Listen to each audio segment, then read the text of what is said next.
नमस्कार, स्वागत है आप सभी का टीडी न्यूज के इस खास बुलेटिन सांकेतिक भाषा के खास बुलेटिन में। मैं हूं कृतिका और मेरे साथ है मेरी सहयोगी मनीषा, जो खबरों को सांकेतिक भाषा में आप तक पहुंचाएंगी। तो चलिए शुरुआत करते हैं इस खास बुलेटिन की और सबसे पहले देखते हैं इस वक्त की हेडलाइंस। संसद के 5 दिवसीय विशेष सत्र के शुभारंभ पर लोकसभा में प्रधानमंत्री ने कहा, G20 के सफल आयोजन से बढ़ा देश का गौरव। चंद्रयान 3 की सफलता में देशवासियों के संकल्प की शक्ति।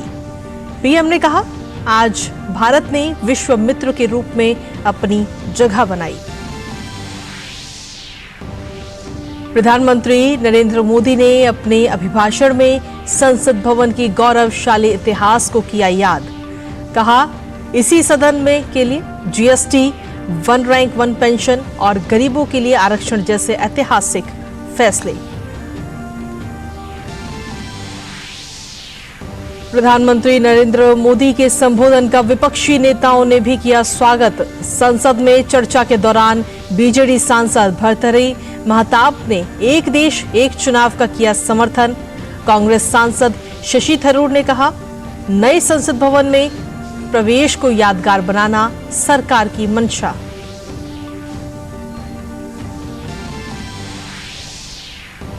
संसद के गौरवशाली 75 वर्षों पर राज्यसभा में भी चर्चा। सभापति जगदीप धनखड़ ने प्रधानमंत्री नरेंद्र मोदी के नेतृत्व को सराहा। नेता सदन पीयूष गोयल ने कहा, G20 के सफल आयोजन ने दुनिया पर छोड़ी भारत की अमिट छाप।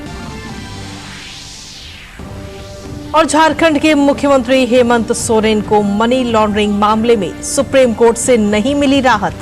ईडी के समन को चुनौती देने वाली याचिका सुनने से कोर्ट का इनकार। भाजपा ने कहा, सोरेन ने झारखंड की जनता को लूटा।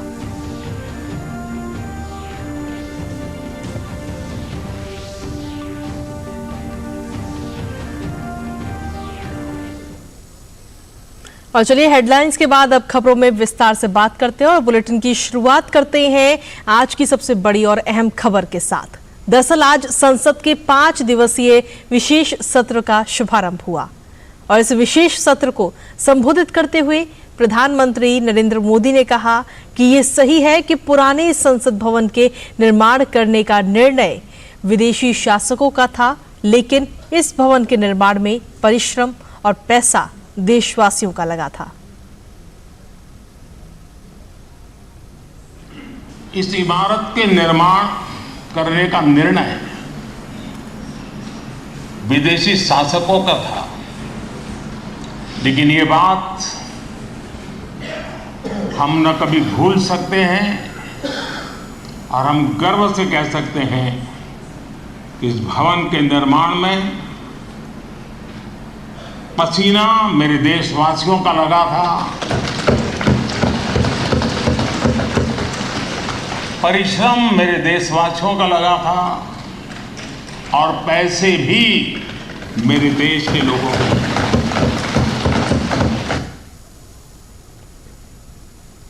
इसके बाद प्रधानमंत्री नरेंद्र मोदी ने कहा कि संसद का ये पुराना भवन भी आने वाली पीढ़ियों को हमेशा प्रेरणा देता रहेगा। ये भारत की लोकतांत्रिक यात्रा का स्वर्णिम युग है। हम भले नए भवन में जाएंगे, लेकिन पुराना भवन भी, ये भवन भी आने वाली पीढ़ियों को हमेशा हमेशा प्रेरणा देता रहेगा।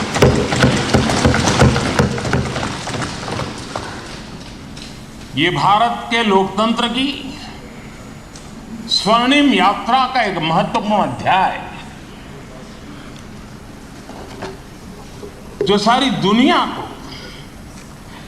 भारत की रगों में लोकतंत्र का सामर्थ्य कैसे है, इसका परिचित कराने का काम इस इमारत से होता रहेगा।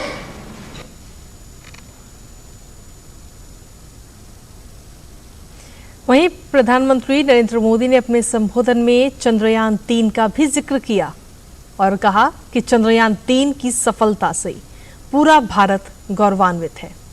भारत के सामर्थ्य का एक नया रूप जो आधुनिकता से जुड़ा है, वो देश और दुनिया को भी प्रभावित कर रहा है। चंद्रयान-3 की सफलता न सिर्फ पूरा भारत, पूरा देश अभिभूत है और इसमें भारत के सामर्थ्य का एक नया रूप जो आधुनिकता से जुड़ा है, जो विज्ञान से जुड़ा है, जो टेक्नोलॉजी से जुड़ा है, जो हमारे वैज्ञानिकों के सामर्थ्य से जुड़ा है, जो 140 करोड़ देशवासियों के संकल्प की शक्ति से जुड़ा हुआ है, वो देश और दुनिया पर एक नया प्रभाव पैदा करने वाला है।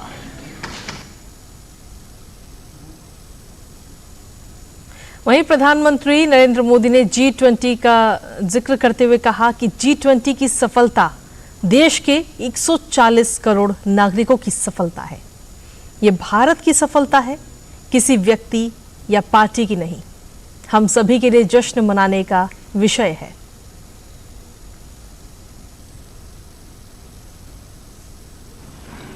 G20 की सफलता 140 करोड़ देशवासियों की है। ये भारत की सफलता है, किसी व्यक्ति की सफलता नहीं है, किसी दल की सफलता नहीं है। भारत के फेडरल स्ट्रक्चर ने, भारत की विविधता ने 60 स्थानों पर 200 से अधिक समिट और उसकी मेजबानी हिंदुस्तान के अलग अलग रंग रूप में देश की अलग अलग सरकारों ने बड़े आन बान शान से की और ये प्रभाव पूरे विश्व भर के मन पर पड़ा हुआ है।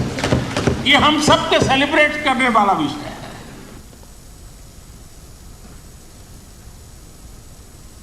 वहीं अपने संबोधन में प्रधानमंत्री ने आगे कहा कि भारत इस बात के लिए गर्व करता रहेगा कि हमारी अध्यक्षता में ही अफ्रीकन यूनियन G20 का सदस्य बना। भारत इस बात के लिए गर्व करेगा, जब भारत अध्यक्ष रहा उस समय अफ्रीकन यूनियन इसका सदस्य बना। मैं उस इमोशनल पल को भूल नहीं सकता जब अफ्रीकन यूनियन की घोषणा हुई और अफ्रीकन यूनियन के प्रेसिडेंट, उन्होंने एक इंटरव्यू में कहा कि मेरे जीवन में ऐसी पल थी, शायद मैं बोलते बोलते रो पड़ूंगा। आप कल्पना कर सकते हैं कि कितनी बड़ी अपेक्षा और आशाएं पूरी करने का काम भारत के भाग्य में आया। वहीं प्रधानमंत्री ने आगे कहा कि प्रारंभ में महिलाओं की सदस्य संख्या कम थी, लेकिन धीरे धीरे माताओं बहनों ने भी सदन की गरिमा को बढ़ाया है।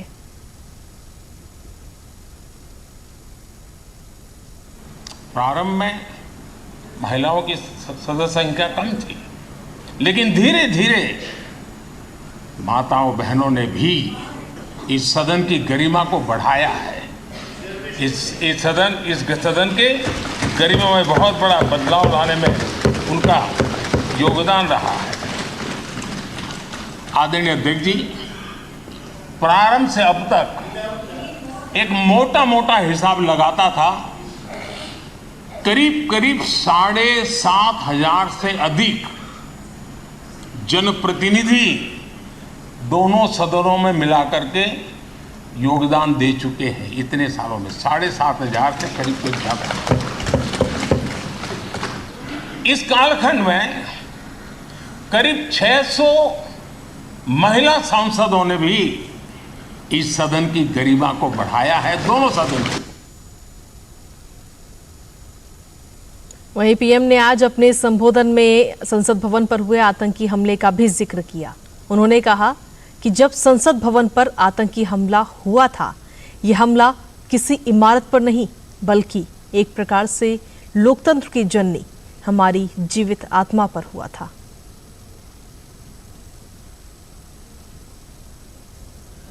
लोकतंत्र का ये सदन आतंकी हमला हुआ, पूरे विश्व में यह आतंकी हमला इस इमारत पर नहीं था। ये मदर ऑफ डेमोक्रेसी एक प्रकार से हमारी जीवात्मा पर यह हमला था। ये देश उस घटना को कभी भूल नहीं सकता है, लेकिन आतंकियों से लड़ते लड़ते सदन को बचाने के लिए और हर सदस्य को बचाने के लिए जिन्होंने अपने सीने पर गोलियां झेली, आज मैं उनको भी नमन करता हूं।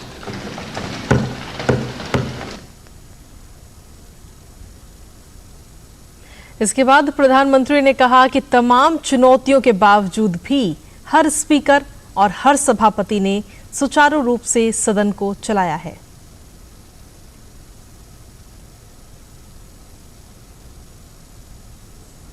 अनेक चुनौतियों के बावजूद भी हर स्पीकर ने, हर सभापति ने बेहतरीन तरीके से दोनों सदनों को सुचारू रूप से चलाया है और अपने कार्यकाल में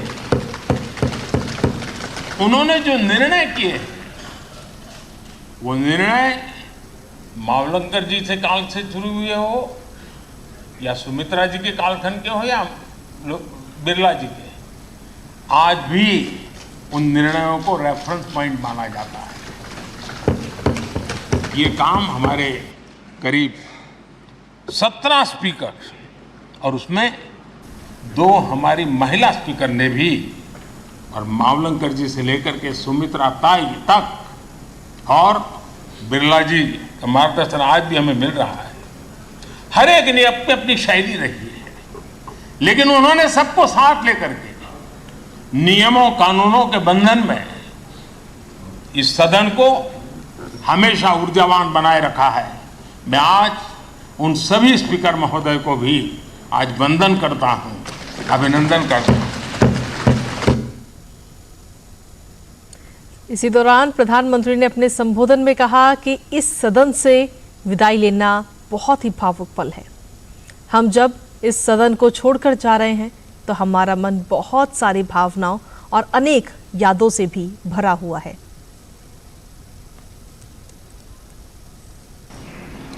ये सदन से विदाई लेना एक बहुत ही भावुक पल है। परिवार भी अगर पुराना घर छोड़कर के नए घर जाता है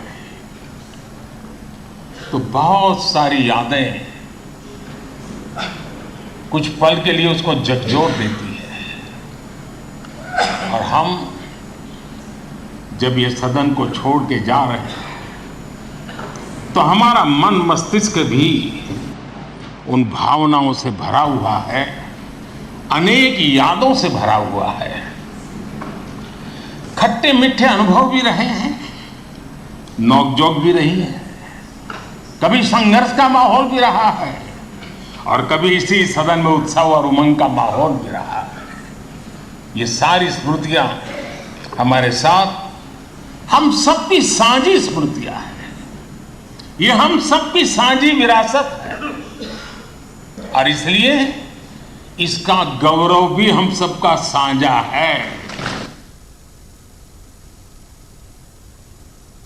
वहीं संसद के 5 दिवसीय विशेष सत्र की शुरुआत से पहले प्रधानमंत्री नरेंद्र मोदी ने कहा कि ये सत्र छोटा जरूर है, लेकिन समय के हिसाब से ये बहुत बड़ा है।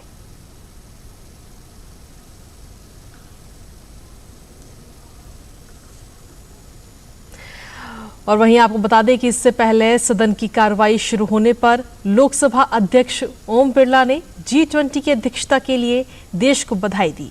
उन्होंने कहा कि भारत की G20 की अध्यक्षता पूरे विश्व के लिए समावेशी है।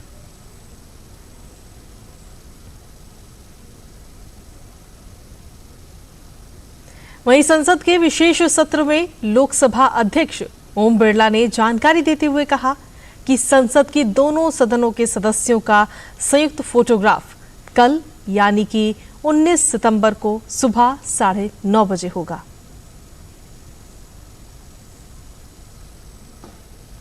और वहीं लोकसभा के अलावा राज्यसभा में भी 75 वर्षों की संसदीय यात्रा पर आज चर्चा शुरू हुई। और इस चर्चा की शुरुआत करते हुए राज्यसभा में सदन के नेता पीयूष गोयल ने कहा कि सदन की गरिमा तभी बढ़ेगी जब देश हित और जनहित को सबसे ऊपर रखा जाए। उन्होंने वस्तु और सेवा कर लागू किए जाने और 3 तलाक का प्रचलन समाप्त किए जाने जैसे ऐतिहासिक संसदीय फैसलों का भी उल्लेख किया। पीयूष गोयल ने कहा कि लोकतंत्र को सक्रिय और सशक्त बनाने के लिए संसद सबसे बड़ा मंच है। साथ ही उन्होंने कहा कि भारत की अध्यक्षता में सफलतापूर्वक संपन्न G20 शिखर सम्मेलन ने पूरे विश्व पर एक अमिट छाप छोड़ी है। इसके अलावा उन्होंने अनुच्छेद 370 हटाने के फैसले का भी अपने संबोधन में जिक्र किया। वहीं राज्यसभा में सभापति जगदीप धनखड़ ने पीएम मोदी के नेतृत्व को सराहा। उन्होंने भारत की अध्यक्षता में G20 को जनता का G20 बनाने के लिए पीएम मोदी की सराहना की।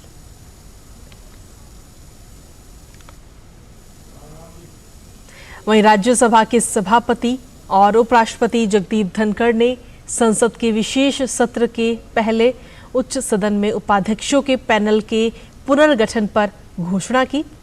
उपराष्ट्रपति ने इस दौरान घोषणा करते हुए बताया कि उपाध्यक्षों के पैनल में 50% महिला सांसद है और भविष्य में ये प्रतिशत और ज्यादा हो सकती है।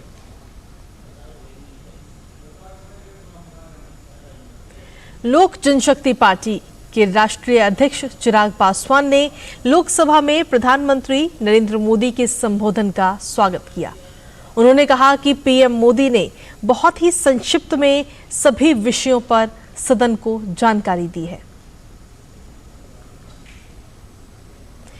और इसी के साथ चलिए खबरों में आगे बढ़ते हैं। बीजेडी सांसद भर्तृहरि महताब ने आज लोकसभा में चर्चा के दौरान एक राष्ट्र एक चुनाव का समर्थन करते हुए कहा कि देश पर लगातार चुनावों का भार डालना अच्छा नहीं है।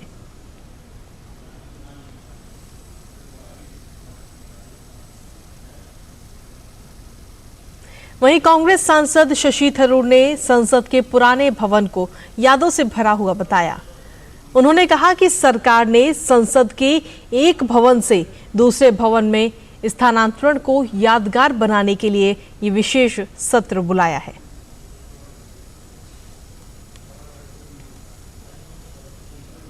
तो ये तो बात रही आज के विशेष सत्र की। अब अन्य खबरों का रुख करते हैं। विपक्षी गठबंधन के दावों के बीच में इसमें शामिल दलों में रस्साकसी बार बार सामने आ रही है। गठबंधन भले ही साथ चलने की बातें कर रहा हो, लेकिन अंदरूनी असंतोष छुपाए नहीं छिप रहा है। वहीं खबरों के अनुसार कांग्रेस कार्य समिति की हैदराबाद में हुई बैठक के दौरान पार्टी की दिल्ली और पंजाब इकाइयों ने आम आदमी पार्टी के साथ गठबंधन पर सवाल उठाए हैं।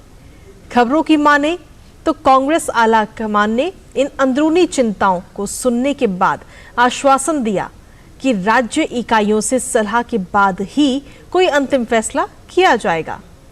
वहीं कांग्रेस और आम आदमी पार्टी के बीच इस लगातार खींचतान से विपक्षी गठबंधन के भविष्य को लेकर भी सवाल उठ रहे हैं और पूछा जा रहा है कि क्या मोदी विरोध के अलावा विपक्षी दलों के पास साथ चलने के लिए कोई साझा एजेंडा नहीं है। महीनों बाद भी विपक्षी गठबंधन कोई ठोस दृष्टिकोण सामने नहीं रख सका है।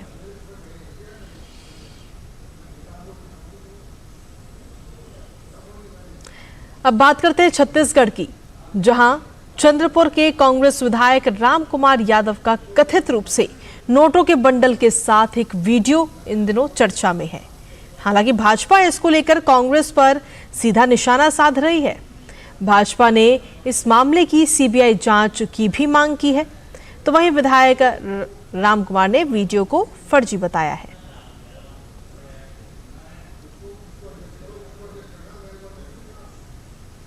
वाराणसी के ज्ञानवापी विवाद से जुड़ी 5 याचिकाओं पर आज इलाहाबाद हाईकोर्ट में सुनवाई हुई। इस सुनवाई में मस्जिद इंतजामिया कमेटी ने जस्टिस प्रकाश पांड्या की सिंगल बेंच से केस वापस लेकर चीफ जस्टिस कोर्ट में सुनवाई किए जाने पर आपत्ति जताई है। मस्जिद इंतजामिया के अधिवक्ता सैयद फरहान नकवी ने आपत्ति अर्जी कोर्ट में पेश की, जिस पर चीफ जस्टिस प्रीतिकर दिवाकर की सिंगल बेंच ने इस अर्जी को स्वीकार कर मामले की सुनवाई अगली तारीख नियत की है। न्यायमित्र विजय शंकर रस्तोगी ने बताया कि जस्टिस प्रकाश पांड्या ने इस मामले की सुनवाई की थी। अब इस मामले की सुनवाई chief justice Allahabad high court Pritinker Diwaker कर रहे हैं। साथ ही उन्होंने बताया कि इस मामले पर जजमेंट पर एक विधिक शिकायत भी की गई थी, जिसे कोर्ट के द्वारा ये निर्णय लिया गया कि मामले पर दोबारा सुनवाई की जाए, जिस पर कोर्ट ने अपना फैसला फिलहाल सुरक्षित रखा है।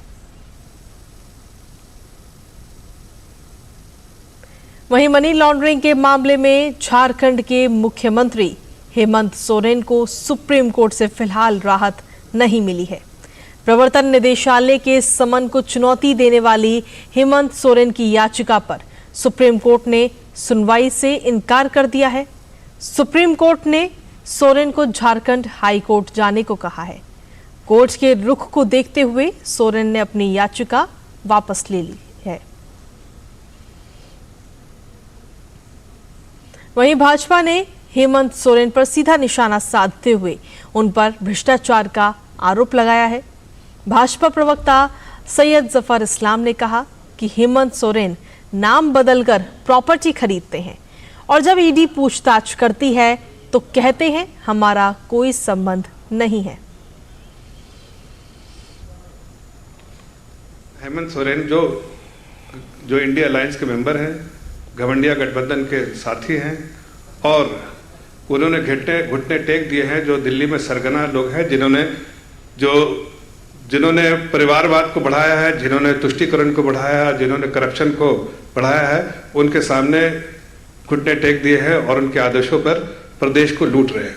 एक उर्दू में कहावत है, दश्त तो दश्त ना छोड़े हमने, बहरे जुल्मात में दौड़ा दिए घोड़े हमने। मतलब कि किसी भी जगह चप्पा चप्पा जहां भी कमाई का जरिया था उन्होंने छोड़ा नहीं और हर जगह पर उन्होंने कमाई की। जब इनसे ईडी पूछताछ करती है तो ये कहते हैं कि हमारी जमीन नहीं है, ये इसके बारे में जानकारी नहीं देते।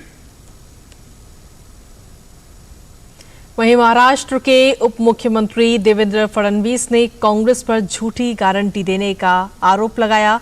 उन्होंने कहा कि ये केवल चुनावी वादे करते हैं और उसके बाद में भूल जाते हैं। मैं केवल कांग्रेस के नेताओं से इतना ही पूछना चाहता हूं, जिस प्रदेश में कांग्रेस ने गारंटी दी वहां एक भी गारंटी वो पूरी कर पाए क्या? एक भी गारंटी वो पूरी नहीं कर पाए। ये तो केवल झूठ बोलते, चुनावी वादे करते, वोट लेने की राजनीति करते, लेकिन बाद में वादे भूल जाते हैं। प्रधानमंत्री के लोकल फॉर वोकल और आत्मनिर्भर भारत मंत्र को आत्मसात करते हुए खादी और ग्रामोद्योग आयोग ने सोमवार को नई दिल्ली स्थित कमानी ऑडिटोरियम में 3 अलग-अलग समझौता ज्ञापनों के जरिए आजादी के अमृतकाल में नए भारत की आधुनिक खादी की आधारशिला रखी। केवीआईसी अध्यक्ष मनोज कुमार की उपस्थिति में Prasar Bharati, NBCC India limited और डिजिटल इंडिया कॉरपोरेशन के साथ 3 महत्वपूर्ण समझौता ज्ञापनों पर हस्ताक्षर हुए।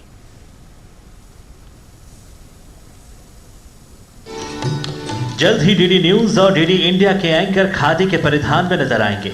भारतीय विरासत और आधुनिक कला की कारीगरी में सजे एंकर नए लुक में दिखेंगे। प्रसार भारती और केवीआईसी के बीच एक समझौता हुआ है। आयोग के अध्यक्ष मनोज कुमार ने कहा कि प्रसार भारती के साथ ये करार विश्वसनीय चैनल्स डीडी इंडिया और डीडी न्यूज के माध्यम से खादी को युवा वर्ग में लोकप्रिय बनाने में मील का पत्थर साबित होगा। हमारी खादी और आधुनिक कैसे बने, हम यहाँ लोगों की समस्याओं को और जल्दी से कैसे निदान करें, हमारी खादी कैसे वो डिजिटल हो, हमारा इंफ्रास्ट्रक्चर और कैसे सुदृढ़ हो, इस दिशा में हम लोगों ने ये MOU किए हैं। प्रसार भारती के साथ MOU हमारे युवा वर्ग में खादी को और आकर्षित करने के लिए विशेष महत्व रखेगा। इसके साथ ही खादी और ग्रामोद्योग के लिए देश भर में नए आधुनिक आधारभूत संरचना का निर्माण अब NBCC इंडिया लिमिटेड करेगा, जबकि नवीनतम प्रौद्योगिकी से KVIC को अपडेट रखने के लिए डिजिटल इंडिया कॉर्पोरेशन के साथ आयोग ने हाथ मिलाया है। इस अवसर पर KVIC ने योजनाओं की निगरानी के लिए एक डैशबोर्ड का भी लोकार्पण किया। इसके जरिए आयोग के निर्णयों पर की गई कार्रवाइयों पर निगरानी रखना आसान होगा। खादी और ग्रामोद्योग के अध्यक्ष मनोज कुमार ने PMEGP के अंतर्गत देश में स्थापित 3,491 इकाइयों के लिए 150 करोड़ रुपए की मार्जिन बनी सब्सिडी का भी वितरण किया। इन इकाइयों के माध्यम से पूरे देश में करीब 38,401 नए लोगों को रोजगार मिल रहा है। लाभार्थियों को संबोधित करते हुए मनोज कुमार ने कहा कि PMEGP के माध्यम से अभी तक पूरे देश में करीब 50 लाख से अधिक नए लोगों को रोजगार मिला है। पिछले वित्त वर्ष में इतिहास रचते हुए खादी और ग्रामोद्योग उत्पादों का कारोबार 1.34 लाख करोड़ रुपए को पार कर गया, जबकि 9.54 लाख नए रोजगारों का सृजन हुआ है। माननीय प्रधानमंत्री जी ने 100वें मन की बात में मणिपुर में कमल के तने के रेशे से बनाए सिल्क की चर्चा की थी और हम लोगों ने मणिपुर में ऐसे कारीगरों को ढूंढकर उनके साथ हम लोग ये सिल्क का उत्पादन आगे हमारे देश में लेकर जाएंगे, जिसको हमने लोटस सिल्क का नाम दिया। इन समझौता ज्ञापनों का उद्देश्य खादी और ग्रामोद्योग आयोग को आधुनिक और उत्पादों को युवा वर्ग के बीच लोकप्रिय बनाने का रोड मैप तैयार करना है। Chandrashekhar, DD news. और इसी के साथ फिलहाल सांकेतिक भाषा के इस खास बुलेटिन में मुझे, मेरी सहयोगी मनीषा और हमारी पूरी टीम को दीजिए इजाजत। नमस्कार।